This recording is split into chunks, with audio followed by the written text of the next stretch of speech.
Já estamos de volta com Conexões de hoje, que está debatendo a participação popular na construção do Plano Nacional de Educação e também os investimentos nessa área. Quem está aqui para falar mais sobre isso é o professor Heleno Araújo, que é diretor da Confederação Nacional dos Trabalhadores em Educação. Também a professora Miriam Faber, que é diretora da Faculdade de Educação da UFG, e o professor Ângelo Ricardo de Souza, que é professor da Universidade Federal do Paraná. Bom, eu queria continuar no tema que a gente falou um pouquinho no primeiro bloco, a respeito de investimentos. A gente viu aí as manifestações pelas ruas no Brasil e uma das grandes reivindicações das pessoas era o investimento dos 10% do PIB, investimento dos royalties de petróleo, pré-sal. Como é que está tudo isso hoje na educação? É possível que esses pedidos sejam concretizados realmente, que a educação tenha mais investimentos a partir de agora? Quer começar? Então, não, claro. Esse é um cenário, como o Miriam dizia há pouco, absolutamente necessário, sem mais investimentos, porque há uma máxima dita por um ex-ministro da Educação, há muito tempo atrás, que dizia que não faltava dinheiro para a educação brasileira, senão faltava boa gestão desse recurso. Eu acho que ele acerta na segunda parte. De fato, a gente precisa fazer melhor gestão desse recurso.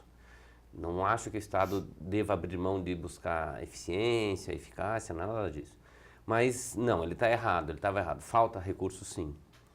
Os professores, por exemplo, da educação básica, têm um salário que equivale a 40% a menos do que o salário médio de uma outra pessoa com o mesmo nível de formação para a mesma jornada de trabalho. Essa é uma das metas do Plano Nacional de Educação, que é a duras penas conquistada, especialmente pela ação da CNTE, de equivaler, de tornar o salário do professor equivalente ao de um outro profissional com o mesmo nível de formação. Mas veja só, nós temos, Heleno me corrija se eu estiver errado, nós tivemos algo como uns 2,5 milhões de professores da educação básica no Brasil. Se nós, hoje, a valores de hoje, se nós formos tornar o salário desses professores equivalente a de um outro trabalhador com o mesmo nível de formação, isso vai custar algo como perto de 40 bilhões de reais, que é 1% do PIB. Então, não estamos falando de contratar mais professores, não estamos falando de valorizar outros elementos, senão que, no mínimo, tornar uma coisa muito básica e preliminar justa, que é pagar salário adequado para as pessoas que fazem educação. Então, nós precisamos de mais recursos, sim. Nós precisamos de mais recursos, como dizia a Miriam, porque nós precisamos pensar na expansão da educação infantil. O Brasil atende 20% das crianças de 0 a 3 anos. O plano projeta atender 50%. Isso vai implicar na construção de aproximadamente 30 mil escolas de educação infantil com 100 crianças médias em média em cada uma. É bastante dinheiro. Até que a construção é cara, mas mais caro é manter, né? Fazer um prédio é caro, mas você faz uma vez só, né? O duro é manter, e pagar os professores que vai ter que contratar. No ensino médio é a mesma coisa, nós temos mais de 1.100.000 jovens de 15 a 17 anos que não estão na escola. A partir de 2016, esses de 15 a 17 anos terão necessariamente que estar na escola. E sem falar no ensino superior, né? O Plano Nacional projeta dobrar a oferta do ensino superior. Então, nós vamos precisar de muito mais recurso. Ainda é claro que vamos ter que também lidar com a gestão desse recurso, mas vamos precisar muito mais. Para a educação profissional também, que o próprio plano aponta, né, perspectiva de avanço, só que as manifestações colocaram muito essa questão do financiamento também, 10% do PIB, e estamos observando no país que parece que virou consenso, tanto do setor público quanto do setor privado. E aí tem uma preocupação nossa nesse ponto. Porque, por isso esse debate que afirmamos no bloco passado, essa grande disputa de financiar a educação pública. Porque você ampliar na perspectiva de continuar com os programas que hoje colocam dinheiro público para iniciativa privada, não interessa para a gente, né? Acho que é dever do Estado garantir isso. E você tem vários programas como o Pronatec, né, que tenta estender, mas coloca recursos públicos no setor privado. Então esse grande debate que a gente está colocando aí, até porque há uma perspectiva de crescimento dentro do setor público, principalmente na educação básica, após a produção da própria Enem, né, que define, né, vagas, a questão de cotas de vagas para que estudantes que concluíram o ensino médio na educação pública, né, com possibilidade de ingressar no ensino superior, e isso vai trazer demandas para a sociedade que vai cobrar cada vez mais.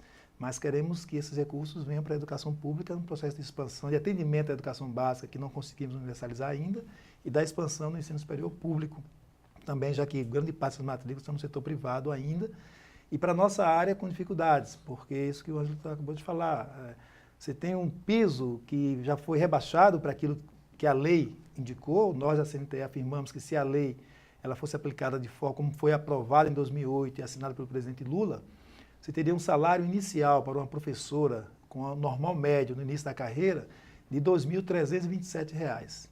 E esse valor hoje é de R$ 1.567. Então foi rebaixado na interpretação, né, que a própria Advocacia Geral da União deu a partir da liminar do Supremo Tribunal Federal, né, já que 5 governadores questionaram a lei no Supremo.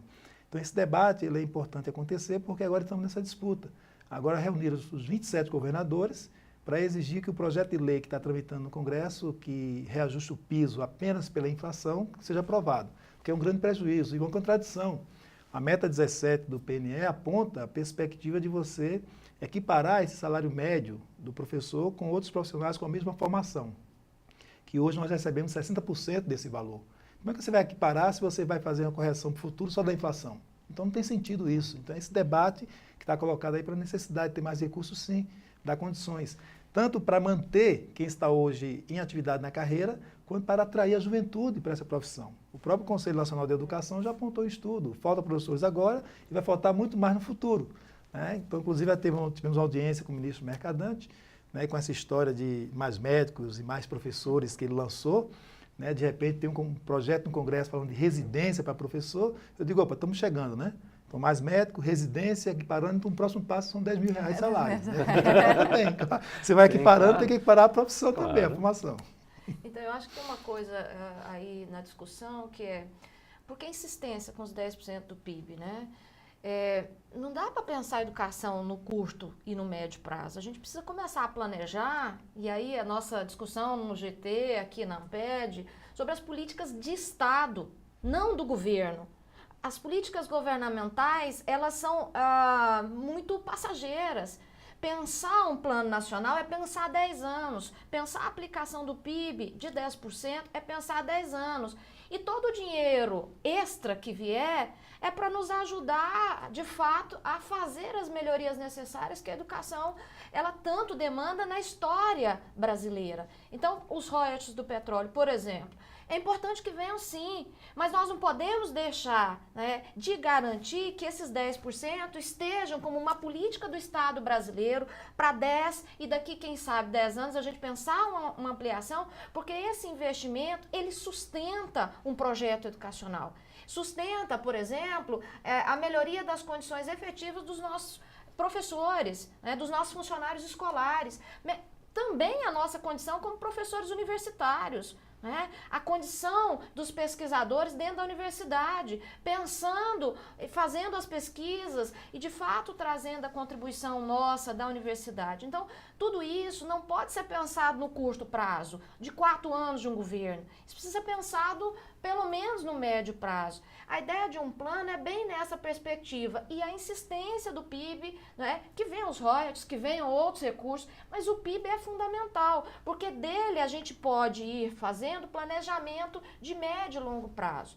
Se a gente não consegue fazer isso, as meninas já disseram o exemplo aqui, né? O plano passado tinha muito boas metas, a perspectiva do médio prazo. Se nós conseguíssemos avançar, nós teríamos dado um salto na qualidade da educação brasileira. Sem dinheiro não foi possível. Aplicando um tiquinho de recurso não tem como fazer alterações. Então, assim, acho que a questão do PIB é fundamental e a participação popular, de fato, tem aqui um peso, né, que às vezes nós, só os profissionais, não conseguimos. Eu acho que nós temos que juntar esforços nessa direção, né? Eu acho que tem 2 coisinhas para comentar nisso. Uma é sobre o que dizia o ex-ministro Paulo Renato, quando eu mencionava há pouco, sobre a gestão do recurso. Quer dizer, como gastar? As pessoas dizem assim, vamos investir mais, mas o problema é que a gente gasta mal, então gastar mais vai representar desperdiçar mais.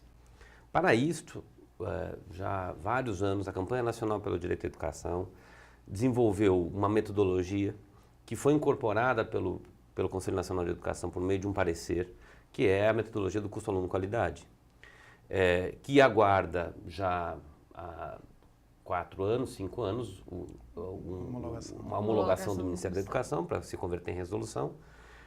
Hoje, dentro do Ministério da Educação, a gente encontra mais resistência do que alguns anos atrás em relação ao custo-aluno-qualidade, até do ponto de vista técnico, enfim, mas que eventualmente poderia até não ser. Eu avalio que é a melhor metodologia para isso, mas poderia até não ser, porque ela estabelece E se não for, a gente está aberto ao debate para tentar pensar, então, qual é a melhor metodologia. Mas, por hora, me parece a mais adequada, porque ela estabelece qual é o investimento mínimo que a gente deve fazer, assim, abaixo do que não se pode lidar com a educação calculado por criança, calculado por estudante. Isso me parece que é um aspecto absolutamente emblemático e importante para poder resolver a outra ponta. Se uma ponta é o problema da falta de recursos, a outra é como a gente faz a gestão. Eu acho que o custo aluno pode ser a melhor alternativa. É importante reforçar, já foi dito aqui, dessa questão do controle social, né, da participação. Porque não adianta chegar mais recursos e continuar prefeitos indo na boca do caixa sacar dinheiro da educação. Né, Helena? Não não adianta só. Porque vai na boca do caixa para sacar diretamente. E a própria Coesoria Geral da União diz que não tem como controlar isso, então não dá. Então é importante ter esse controle social. O Plano Nacional de Educação, né, faz o planejamento dos próximos 10 anos, mas ele não é isolado. Então, quando a gente fala da participação popular, ela tem que estar ligada ao plano plurianual, que as prefeituras fizeram este ano para os próximos 4 anos, a lei de diretriz orçamentária, a lei anual, né, orçamentária também, que vai definir essas metas, isso no espaço do município e de cada estado, porque se não tiver previsto no plano plurianual alcançar quantas escolas vamos precisar, né, equipamentos, né, para os próximos anos, se não tiver lá dentro também não vai funcionar. Então tem que ter essa participação, esse envolvimento e casar esses planos. E no espaço nacional colocamos a necessidade de fazer uma reforma tributária nesse país, porque da forma como está, né, mais que o Fundef, o Fundeb tenha reduzido um pouco as desigualdades, mas continua gritante. Você pegar um estudante da pré-escola da região Nordeste, você tem investimento por ano dele lá em R$ 2.700. Já na região Sudeste está em torno de R$ 8.400. Então mantém uma diferença muito grande nesse processo. Então a reforma tributária é importante para dar consequência ao Plano Nacional da Educação e uma reforma política, né? Porque se não fizer reforma política, a gente manter essa estrutura que está aí, vai continuar sendo dinheiro utilizado para outras coisas. Nós temos exemplos concretos de acompanhamento de que nos 40% do Fundeb, todos os funcionários administrativos da prefeitura é pago com dinheiro da educação, né, que não pode. O da educação até que pode, não todos, né, mas os recursos seguem montantes lá que estão pagando todos, né, porque não tem transparência. O conselho não acompanha corretamente. Ou às vezes o secretário também não é gestor do recurso, o recurso recurso vem para a prefeitura, finanças, por exemplo, exatamente. Passa por outros caminhos e o secretário, por exemplo, não é gestor do recurso que vem para a educação do município. E todas as vezes que conseguimos pegar a folha de pagamento, detectamos isso, né? Encontramos profissionais que estão dentro da folha que não estão mais no município, estão à disposição de outro município, estão em outra secretaria. Né? Você vê, mas os administrativos todos na educação não está aquilo ali. Então, esse ponto é que exige essa participação, esse controle através dos conselhos, né? Da cobrança da população, desse envolvimento, para poder a gente fazer com que esses recursos sejam bem aplicados de fato, né, e possamos, finalmente, né, nos próximos 10 anos, fazer o que a Constituição, desde 88, vai empurrando. Daqui a 10 anos, erradicar o analfabetismo, universalizar a educação. Então, dá 10 anos, a gente empurra mais 10 anos, 14, e não consegue fechar esse ponto, que é uma vergonha para o país. Ok, a gente vai para mais um intervalo e a gente continua debatendo educação. Não saia daí.